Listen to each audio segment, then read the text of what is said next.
Baik, Assalamualaikum warahmatullahi wabarakatuh. Waalaikumsalam warahmatullahi wabarakatuh. Baik, di sini gimana ya? Dari kelompok 7 akan mempresentasikan tugas diskusi kami tentang jenis layanan BK. Yang anggotanya Aulia Khairani, saya sendiri, Latifa, M. Rashida Ramadan, dan Muhammad Zikri. Nah, untuk materi pertama akan saya sampaikan yaitu tentang pengertian layanan bimbingan dan konseling, di mana pengertian layanan atau pelayanan itu secara umum menurut Purwadarminta adalah menyediakan segala yang disediakan atau yang dibutuhkan oleh orang lain. Sedangkan pengertian bimbingan menurut para ahli yang pertama Dewa Ketut Soekardi, bimbingan adalah suatu proses pemberian bantuan yang terus tercapai dalam sistematika dari pembimbingan kepada yang dibimbing agar tercapai kemandirian dalam pemahaman diri dan perwujudan diri dalam mencapai tingkat perkembangan yang optimal untuk penyesuaian diri di lingkungan.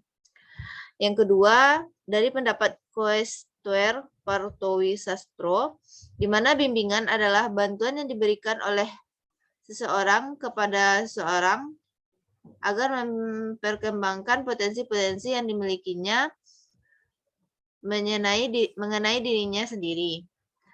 Kemudian menurut Muhammad Surya, pengertian bimbingan adalah suatu proses pemberian bantuan yang terus-menerus dan sistematis dari pembimbing kepada yang dibimbing oleh agar tercapai kemandirian dalam pemahaman diri dan perwujudan diri dalam mencapai tingkat perkembangannya yang optimal dan penyesuaian diri dengan lingkungannya.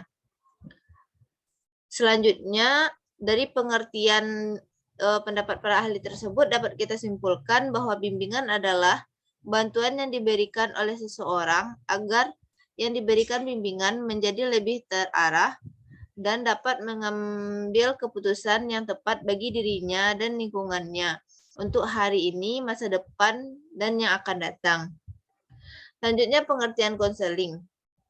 Nah, pengertian konseling menurut para ahli yang pertama menurut Profesor Payetno dan Erman Anti, konseling tersebut adalah proses pemberian bantuan yang dilakukan melalui wawancara konseling oleh seorang ahli konselor kepada individu yang sedang menjalin suatu masalah yang bermuara pada teratasinya masalah yang dihadapi oleh klien. Yang kedua, menurut Hasan Langgulung, konseling adalah proses yang bertujuan menolong seseorang yang mengidap kegoncangan emosi yang belum sampai pada tingkat kegoncangan psikologis atau kegoncangan akal, agar ia dapat menghindari diri daripadanya.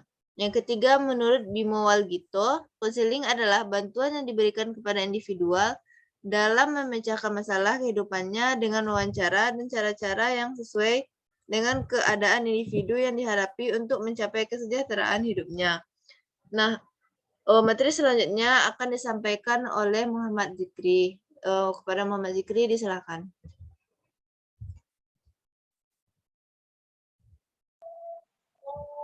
Baiklah, terima kasih kepada moderator. Saya lanjutkan pengertian layanan bimbingan konseling. Jadi konseling itu adalah sebuah bantuan yang diberikan kepada individu dalam memecahkan masalah hidup dan kehidupannya yang dihadapi klien dengan cara mewawancarai atau dengan cara yang disesuaikan dengan keberadaan lingkungannya. Jadi kesimpulannya, layanan bimbingan dan konseling adalah pelayanan yang diberikan oleh konselor berupa bantuan atau pertolongan serta pengarahan kepada individu atau kelompok individu dalam menghindari atau mengatasi kesulitan di dalam hidupnya. Baiklah, lanjut kepada tujuan layanan bimbingan dan konseling. Yang pertama itu tujuan umum. Yang A, agar siswa dapat memperkembangkan pengertian dan pemahaman dirinya untuk mencapai kemajuan sekolah. Yang kedua, agar siswa dapat memperkembangkan pengetahuan tentang dunia kerja, kesempatan kerja, serta rasa tanggung jawab dalam meraih peluang dan memilih dalam suatu kesempatan kerja tertentu. Selanjutnya, agar siswa dapat memperkembangkan kemampuan untuk memilih dan mempertemukan pengetahuan tentang dirinya informasi yang ada, agar siswa dapat mewujudkan penghargaan terhadap kepentingan dan harga orang lain. Yang kedua itu tujuan khusus. Yang pertama, agar siswa dapat memiliki kemampuan untuk mengatasi kesulitan dalam memahami dirinya sendiri. Yang kedua, agar siswa memiliki kemampuan untuk mengatasi kesulitan dalam memahami lingkungan. Selanjutnya, agar para siswa dapat mengatasi dalam mengidentifikasi dan memecahkan masalah. Yang keempat, yaitu agar siswa memiliki kemampuan untuk mengatasi dan menyalurkan potensi-potensi yang dimilikinya. Nah, lanjut kepada contoh pelaksanaan jenis layanan bimbingan dan konseling. Yang pertama yaitu layanan orientasi. Layanan orientasi adalah layanan yang membantu peserta didik untuk mengenal dan memahami keadaan dan situasi yang ada pada lingkungan sekolah. Yang baru dimasukkan agar peserta didik lebih familiar dengan sekolahnya sendiri. Maka ia perlu mengetahui lebih jauh tentang berbagai fasilitas dan program-program yang ada di sekolah. Tujuan pertama yaitu agar siswa dapat beradaptasi dan menyesuaikan diri dengan lingkungan baru secara tepat dan memadai, sehingga peserta didik akan lebih mudah dalam mengikuti kegiatan-kegiatan sekolah, guna mencapai keberhasilan belajarnya. Layanan orientasi diharapkan dapat mencegah timbulnya permasalahan penyesuaian siswa dengan pola kehidupan sosial, belajar, dan kegiatan lain di sekolah yang berkaitan dengan keberhasilan siswa. Begitu juga bagi orang tua agar memahami kondisi dan situasi sekolah sehingga dapat mendukung keberhasilan anaknya. Terima kasih, saya kembalikan kepada moderator.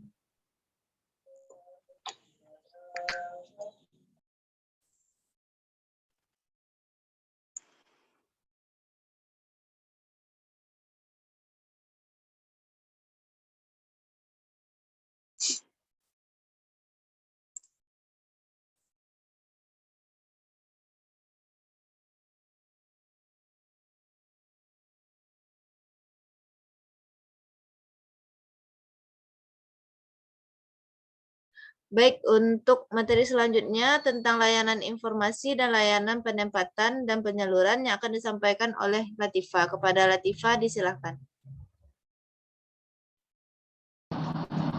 Terima kasih kepada moderator. Saya akan membacakan contoh pelaksanaan jenis layanan bimbingan konseling, yaitu layanan informasi. Layanan informasi adalah layanan yang memungkinkan peserta didik menerima dan memahami berbagai informasi seperti informasi belajar, pergaulan, karir, dan pendidikan lanjutan. Tujuan dari layanan informasi adalah membantu peserta didik agar mengambil keputusan secara tepat tentang sesuatu dalam bidang pribadi, sosial, belajar, maupun karir. Berdasarkan informasi yang diperolehnya, yang memadai, layanan orientasi dihadapkan dapat mencegah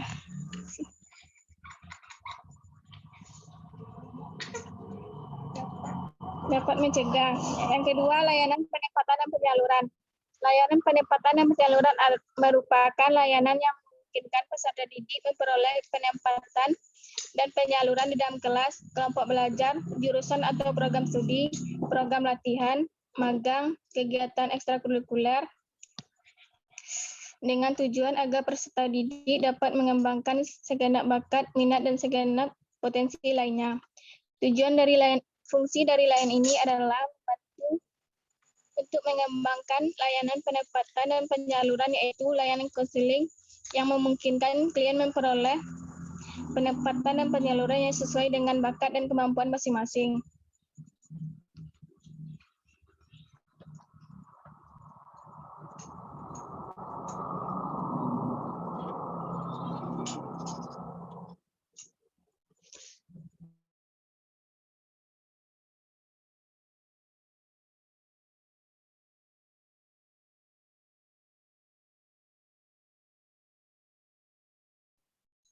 Baik, selanjutnya tentang layanan penguasaan konten dan layanan konseling perorangan yang akan disampaikan oleh Muhammad Arishida Ramadan. Kepada Muhammad Arishida Ramadan disilakan.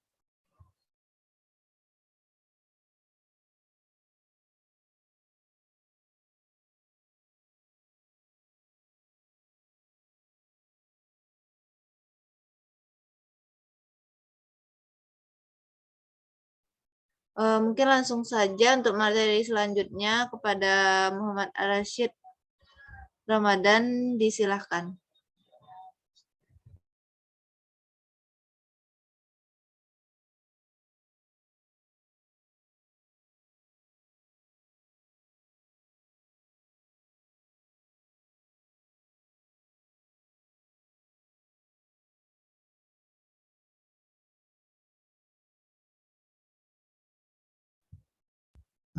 Gimana Muhammad Ar-Rasyid, apa suara dia terdengar?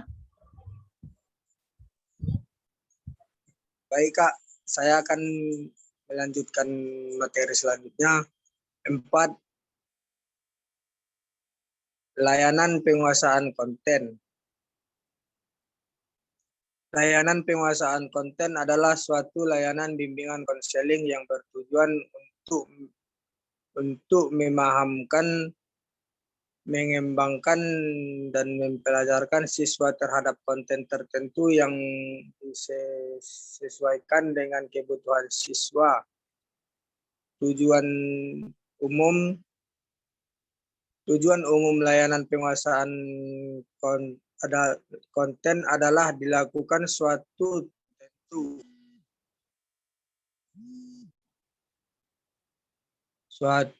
tertentu.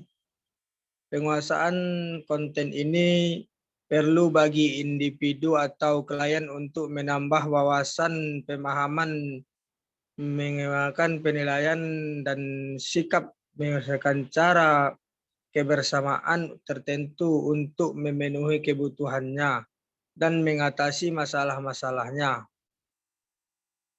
Tujuan khusus penguasaan konten dapat dilihat pertama dari penting individu atau klien mempelajari, dan kedua isi konten itu sendiri.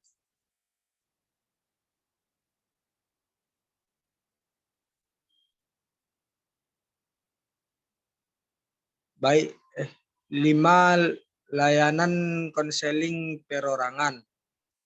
Layanan konseling perorangan merupakan layanan yang memungkinkan peserta didik mendapatkan layanan langsung tatap muka secara perorangan untuk mengatasi permasalahan yang dihadapinya dan perkembangan dirinya.